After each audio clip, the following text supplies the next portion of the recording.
ஓம் சக்தி. ஆன்மீகத்திலே பொறுமை வேண்டும் என்பது அம்மாவுடைய அருள்வாக்கு. சக்திகளே, அன்னை அபராசக்தி மேல்மருவத்தூரிலே அருள் திரு அடிகளாராம் நம் அம்மாவின் ஊர்வலே அவதாரம் செய்து அருள்வாக்கு வழங்கி வருகிறார். அவருடைய அருள்வாக்குக்கு ஆயிரம் ஆயிரம் அர்த்தங்கள் உண்டு. இந்த அருள்வாக்கை பாருங்கள். ஆன்மீகத்திலே பொறுமை வேண்டும்.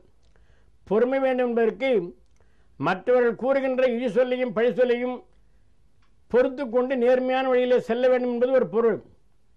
பொறுமை வேண்டும் என்பதற்கு அம்மாவுடைய அருளுக்காக நெடுங்காலம் காத்திருக்க வேண்டும் என்பது ஒரு பொருள். இந்த பொறுமையிலே இழி சொல்லும் பழி சொல்லும் வரும். அதற்காக நாம் கோபப்படக்கூடாது, ஆத்திரப்படக்கூடாது, பொறுத்து கொள்ள வேண்டும். திருவள்ளுவர் அன்பு ஒரு உடைமை என்பார். அன்பு ஒரு உடைமை, அருள் ஒரு உடைமை, அடக்கம் ஒரு உடைமை, ஒழுக்கம் ஒரு உடைமை. உடைமை என்றால் செல்வம். அன்பு ஒரு செல்வம், அருள் ஒரு செல்வம், அடக்கம் ஒரு செல்வம், ஒழுக்கம் ஒரு செல்வம் என்பார். இப்படி 10 உடைமைகள் என்று சொல்கிறார். அந்த 10 உடைமைகளிலே பொறை உடைமை என்பது ஒன்று. பொறை உடைமை என்றால் மற்றவர்கள் இழைக்கின்ற கொடுக்கின்ற துன்பங்களை நாம் பொறுத்து கொள்ள வேண்டும். அதுதான் ஆன்மீகம். அது ஒரு வழி என்று சொல்கிறார். அது ஒரு உடைமை, அது ஒரு செல்வம் என்று சொல்கிறார் திருவள்ளுவர். நிலம் இருக்கிறது. நிலத்தின் மேலே நின்று கொண்டு நிலத்தையே தோண்டுகிறோம். நிலத்திற்கு துன்பம் தருகிறோம். ஆனால் நிலத்தா என்ன செய்கிறாள்? துன்பம் கொடுக்கிற நம்மையே, தோண்டுகின்ற நம்மையே தாங்கிக் கொண்டிருக்கிறார். அகழ்வாரை தாங்கும் நிலம் போல தம்மை இகழ்வார் பொறுத்தல் தலை என்பது தமிழ் மறை. நம்மை இகழ்வர்களை நாம் பொறுத்து கொள்ள வேண்டும். எப்படி நிலம் தோண்டுகிறவனையே தாங்கிக் கொண்டிருக்கிறதோ அதை போல நம்ம இகழ்ச்சி சொல்கிறவர்களை பழி சொல்கிறவர்களை தாங்கிக் கொள்ள வேண்டும். நம்முடைய நேர்மையான வழியிலிருந்து தவறக்கூடாது. உலகிலே சீதைக்கு பழி சொன்னார்கள் உலகில் மக்கள். கோவலனுக்கு வந்த பழி வினைப்பயனாக வந்தது. இப்படி ஏதாவது ஒரு பழி வரலாம். நம்முடைய மனத்திலே உறுதியாக இருந்து கொண்டு ஊருக்கும் பேருக்கும் யாருக்கும் இல்லை, நான் உனக்காக வந்தவன் தான் என்கின்ற உணர்வோடு அம்மாவுக்கு தொண்டு செய்ய வேண்டும், பக்தி செலுத்த வேண்டும் என்பது அம்மாவுடைய திருவுள்ளம். அந்த பொறுமையிலே இன்னொரு வகை உண்டு. ஒன்று பிறர் சொல்லும் பழிச்சொற்களை தாங்கிக் கொள்வது. அதிலே ஒரு முறை புத்த பெருமான் பிரசங்கம் செய்து கொண்டிருந்தார்.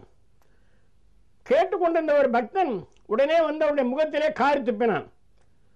புத்தரை துடைத்து கொண்டு மௌனமாக இருந்தார்.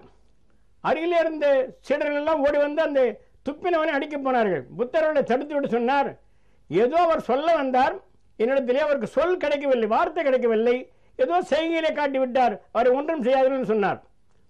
அடுத்த நாள் வேறு ஒரு ஊரில் பிரச்சாரம் செய்து கொண்டிருந்தார் புத்த பெருமான். அங்கே அதே ஆள் ஓடி வந்தான். அவருடைய பாதங்களிலே விழுந்து தேம்பி தேம்பி அழுகிறான். அன்றைக்கும் புத்தர் சொன்னார், இவருக்கு இந்த ஏதோ சொல்ல வருகிறார், வார்த்தை கிடைக்கவில்லை, உணர்ச்சியினாலே காட்டுகிறார் சொன்னார். காரி உமிழ்ந்ததையும் காலிலே விழுந்து வணங்கியதையும் பொறுத்து கொள்ளக்கூடிய ஏற்றுக்கொள்ளக்கூடிய ஒரு மனப்பக்குவம் புத்தருக்கு இருந்தது. எல்லோரும் புத்தராகி விடுமா என்று கேட்பது நமக்கு புரிகிறது. ஆன்மீகத்தில் ஈடுபடுபவர்கள் மற்றவர்கள் கூறுகின்ற இழி சொல்லையும் பழி சொல்லையும் பொறுத்து கொண்டு முன்னேற வேண்டும். இது ஒரு பொறுமைக்கு ஒரு உதாரணம். இன்னொரு பொறுமை என்பது காத்திருக்க வேண்டும். ஒரு பழமொழி உண்டு தமிழிலே, அரச மரத்தை சுற்றி விட்டு அடிவயிறை சுற்றி பார்த்தார்கள், தொட்டு பார்த்தார்கள் சொல்வார்கள். அரச மரத்தை வலம் வந்தால் திருமணமான பெண்களுக்கு காலாகாலத்தில் குழந்தை பிறக்கும் என்பது ஒரு மரபு. அதற்காக காலையிலே அரச மரத்தை சுற்றி வந்துவிட்டு மாலையிலே குழந்தை இருக்கிறதா வைத்திருந்து தடவை பார்க்கக்கூடாது. பொறுமையாக இருக்க வேண்டும். ஒரு ஊரிலே ஒரு விநாயகர் சிலை இருந்தது. அந்த ஊரில் ஒரு சொன்னார், இந்த விநாயகருக்கு 100 குடம் தண்ணீர் அபிஷேகம் செய்தால் விநாயகர் அருள் கொடுப்பார் என்று சொன்னார். ஒருவன் 50 குடம் ஊற்றினான், 60 ஆயிற்று, 70 ஆயிற்று, 80 ஆயிற்று, 90 ஆயிற்று, 98 ஊற்றினான், அருள் கொடுக்கவில்லை. 99 ஊற்றினான், கோபம் வந்து விட்டது.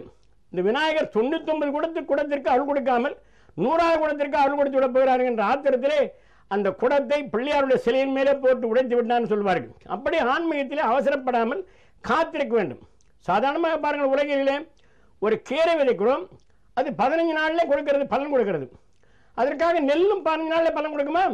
3 மாதம் 4 மாதம் காத்திருக்க வேண்டும். வாழை பாருங்கள், கரும்பு இனிப்பதற்கு, சுவைப்பதற்கு, சர்க்கரை கொடுப்பதற்கு ஓராண்டு காத்திருக்க வேண்டும்.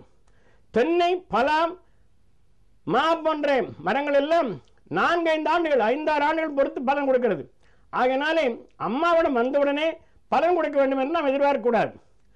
விதை இருக்கிற சாதாரண விதை, கீரை விதை, நெல் விதை, வாழை, தென்னை, மா, பல ஆகிய விதைகள் விதைகளுக்கு ஏற்ப விளைவினுடைய காலம் நீட்டிக்கிறது. அதே போல நம்முடைய வினைகளுக்கு ஏற்ப அம்மாவுடைய அருள் கிடைக்கின்ற காலம் நீட்டிக்கலாம். அதற்காக காத்திருக்க வேண்டும் ஒழிய அவசரப்படக்கூடாது என்பது அம்மாவுடைய அருள்வாக்கு. எனவே ஆன்மீகத்தில் ஈடுபடுகிறவர்கள் ஒன்று மற்றவர்கள் கூறுகின்ற ஈசொல்லையும் பழி சொல்லையும் பொறுத்து கொண்டு தாங்கிக் கொண்டிருக்க வேண்டும். இரண்டாவது, அம்மாவுடைய அருள் கிடைக்கின்றவர்களே பொறுமையாக காத்து கொண்டிருக்க வேண்டும் என்பது அம்மாவுடைய அருள்வாக்கு. எனவே அப்படிப்பட்ட நிலையிலே ஆன்மீகத்தில் ஈடுபடுகிற நாம் பொறுமையாக இருந்து காத்திருந்து அம்மாவுடைய அருளை பெறுவோம். ஓம் சக்தி.